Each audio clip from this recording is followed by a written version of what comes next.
নমস্কাৰ মুন্নাছ কিচেনলৈ আপোনালোক সকলোকে স্বাগতম জনাইছো। আশা কৰিছো আপোনালোক সকলোৱে ভালে আছে।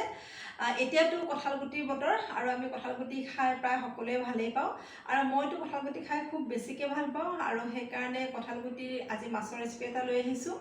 আৰু আমিতো কঁঠালগুটিৰে মাছৰ ৰেচিপি সকলোৱে খাওঁৱেই, কিন্তু মই কেনেকৈ বনাইছোঁ মোৰ পদ্ধতিটোহে আপোনালোকক দেখাবলৈ বিচাৰিছোঁ। এবাৰ চাবচোন মই কেনেকৈ বনাইছোঁ। ভিডিঅ'টো আৰম্ভণিৰ পৰা শেষলৈকে চাব আৰু যদি কমেণ্ট কৰিবলৈ বেয়া পায় তেনেহ'লে লাইক এটাকে কৰি দিব আৰু ছাবস্ক্ৰাইব কৰিব চেনেলটো নতুনকৈ আহিছে আৰু বেল আইকনটো দবাই দিব। ধন্যবাদ। কঁঠালগুটিৰে বনোৱা মাছৰ আঞ্জাটোৰ কাৰণে মই ইয়াত কেইটামান কঁঠালগুটি সিজাই পেলাই বাকলিটো এৰুৱাই পেলাই লৈ লৈছোঁ আৰু মই লৈ লৈছোঁ বিলাহী এটা, কেঁচা জলকীয়া দুটা, পিঁয়াজ, আদা সৰু সৰু দুটুকুৰা আৰু নহৰু 5-6 ফুটা। এই গোটেইখিনি মছলা মই একেলগে মিক্সাৰ গ্ৰাইণ্ডাৰত পেষ্ট এটা বনাই ল'ম। আপোনালোকে ভিডিঅ'টো আৰম্ভণিৰ পৰা শেষলৈ চাই থাকিব, তেতিয়া গম পাব যে আচলতে মই কঁঠালগুটি মাছৰ আঞ্জাটো মই কেনেকৈ বনাইছোঁ বা মোৰ পদ্ধতিটো আপোনালোকে গম পাব। এয়া মই গেছতে কেৰাহী এখন বহাই দিছোঁ আৰু তেল অকণমানো দি দিছোঁ। ইয়াতে দেখিছে আপোনালোকে এচামুচৰ জোখত মই তেল অকণমান দিছোঁ আৰু তেলখিনি গৰম হোৱাত মই ইয়াত এটা শুকান জলকীয়া দি দিছোঁ আৰু অকণমান ফোৰণ দি দিছোঁ, 5 ফোৰণ। ফোৰণৰ খুব ধুনীয়া এটা গোন্ধ ওলোৱাৰ পাছত মই পেষ্ট বনাই থোৱা এই মছলাখিনি ইয়াতে দি দিছোঁ। ইয়াতে আদা, নহৰু, বিলাহী, জলকীয়া একেলগে পেষ্ট বনাই থৈ দিছিলোঁ, ইয়াত মই এইখিনি দি দিছোঁ আৰু এইখিনি মই এতিয়া ভাজি ল'ম।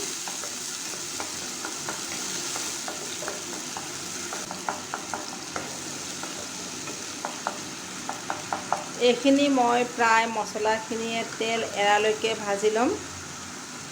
মছলাখিনি অলপ ৰঙচুৱা টাইপৰ হৈছে আৰু পানীটো প্ৰায় শুকাই গৈছে। ইয়াত মই এতিয়া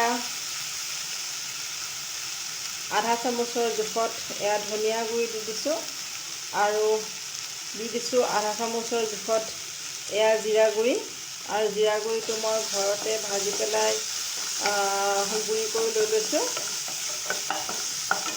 এতিয়া মই ইয়াত অকণমান পানী দি দিম। এই মছলাৰ বাতিটোতে অকণমান পানী দি দিছোঁ, কাৰণ নহ'লে মছলাখিনি লাগি ধৰাৰ চান্স থাকিব পাৰে।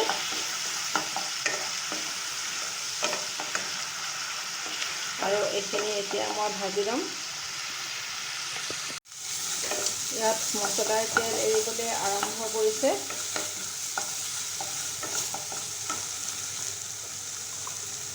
আৰু এতিয়া মই দি দিছোঁ ইয়াতে আধা চামুচ হালধি।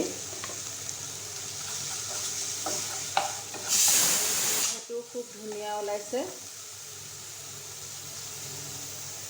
এতিয়া ইয়াত মই কঁঠালগুটিকেইটা দি দিম।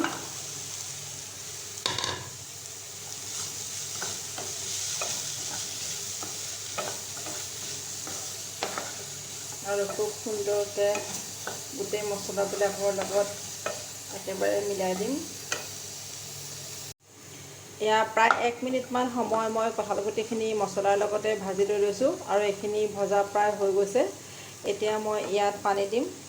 এই গিলাচটোৰ জোখেৰে মই 1 গিলাচ পানী দিম। মাছৰ জোখত পানী দি দিছোঁ আৰু মই ইয়াত নিমখ দি দিম আধা চামুচ। নিমখটো আপোনালোকৰ সোৱাদ অনুসৰি লৈ ল'ব আৰু এইখিনি মই উতলিবলৈ দিম।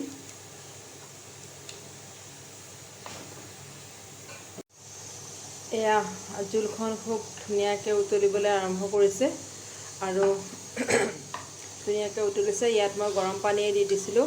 এতিয়া মই ইয়াত আগতীয়াকৈ ভাজি থোৱা নিমখ হালধি সানি পেলাই ভাজি থোৱা মাছ কেইপিচো দি দিম।